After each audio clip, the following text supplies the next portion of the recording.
Pusat Pertanggungjawaban, Pusat Laba, Mata Kuliah Sistem Pengendalian Manajemen. Kelompok 5 Prodi Akuntansi Universitas Muhammadiyah Sumatera Utara, Adisa Khairina 190517028, Kamila Safira 19051702234, Jihan Lorenza 19051702227, Siti Widya Astuti 19051702223, Tantri Suci Khairani 19051702230. Pengertian pusat laba. Pusat laba adalah suatu unit organisasi yang di dalamnya pendapatan dan beban diukur secara moneter. Laba merupakan ukuran kinerja yang berguna karena laba memungkinkan manajemen senior untuk menggunakan suatu indikator yang komprehensif dibandingkan jika harus menggunakan beberapa indikator.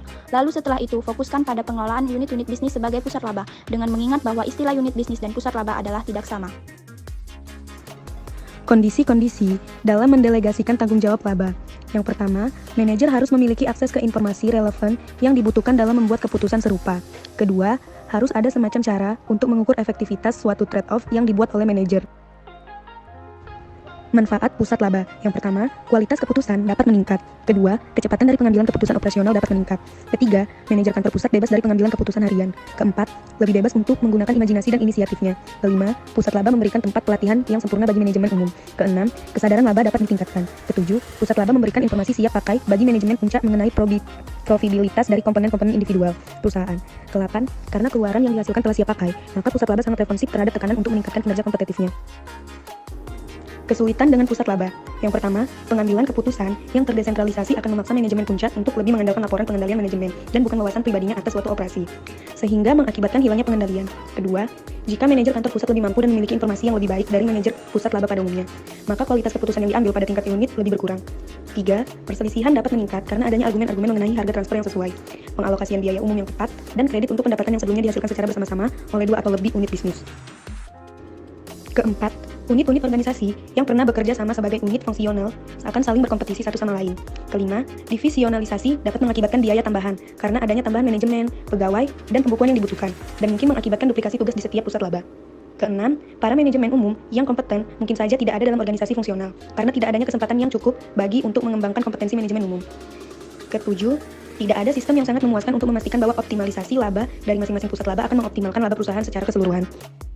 Yang selanjutnya itu ada bentuk-bentuk pusat laba. Yang pertama, unit bisnis divisi. Sebagai pusat laba, manajer bertanggung jawab dan mempunyai kebijakan serta kendali terhadap pengembangan produk, proses produksi dan pemasaran serta pengelolaan produk, sehingga ia dapat mempengaruhi pendapatan dan biaya yang berakibat terhadap laba bersihnya. Proses tersebut menciptakan unit usaha yang bertanggung jawab terhadap manufaktur dan pemasaran suatu produk. Yang kedua, ada unit-unit fungsional sebagai pusat laba. Pada perusahaan multibisnis, setiap unit diperlakukan sebagai penghasil laba yang independen, tetapi bisa saja terorganisasi dalam bentuk fungsional, misal pemasaran, manufaktur, dan jasa. Next, ada unit usaha sebagai pusat laba. Hampir semua unit bisnis diciptakan sebagai pusat laba karena manajer yang bertanggung jawab atas unit tersebut memiliki kendali atas perkembangan produk, proses produksi, dan pemasaran. Para manajer tersebut berperan untuk mempengaruhi pendapatan dan beban sedemikian rupa sehingga dapat dianggap bertanggung jawab atas laba bersih. Meskipun demikian, wewenang seorang manajer dapat dibatasi dengan berbagai cara, yang sebaiknya dicerminkan dalam desain dan operasi pusat laba. Terdapat batasan atas wewenang manajer bisnis.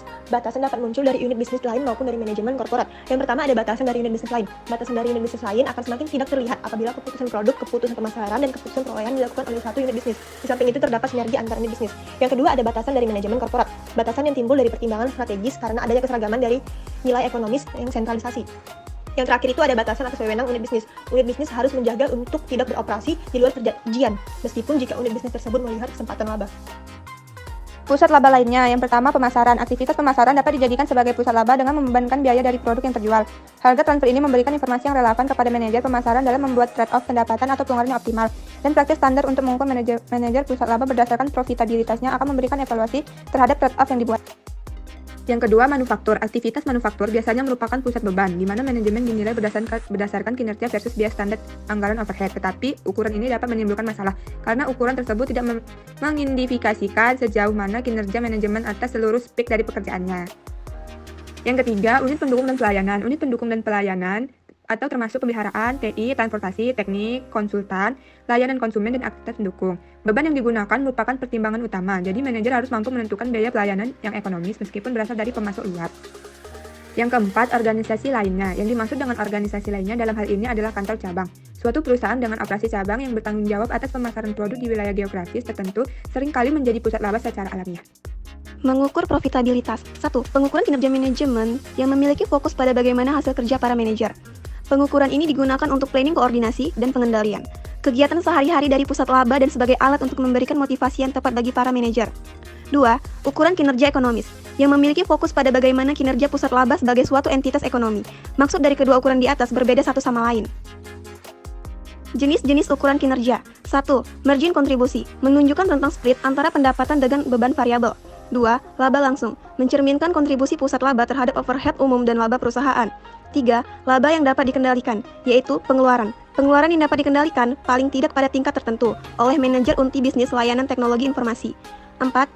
Laba sebelum pajak, yaitu seluruh overhead korporat dialokasikan ke pusat laba berdasarkan jumlah relatif dari beban yang dikeluarkan oleh pusat laba. Dalam beberapa kasus 2 atau lebih, pusat laba dapat berpartisipasi dalam suatu usaha penjualan yang sukses. Idealnya, setiap pusat laba harus diberikan nilai yang sesuai atas bagiannya dalam transaksi tersebut. Pertimbangan manajemen. Jika para manajer dapat mempengaruhi jumlah pajak yang dibayarkan oleh unit mereka, maka mereka harus dinilai berdasarkan penghasilan unit setelah pajak dan pos-pos yang jelas tidak dipengaruhi harus dieliminasi, seperti fluktuasi dalam nilai tukar mata uang. Oke, sekian dan terima kasih.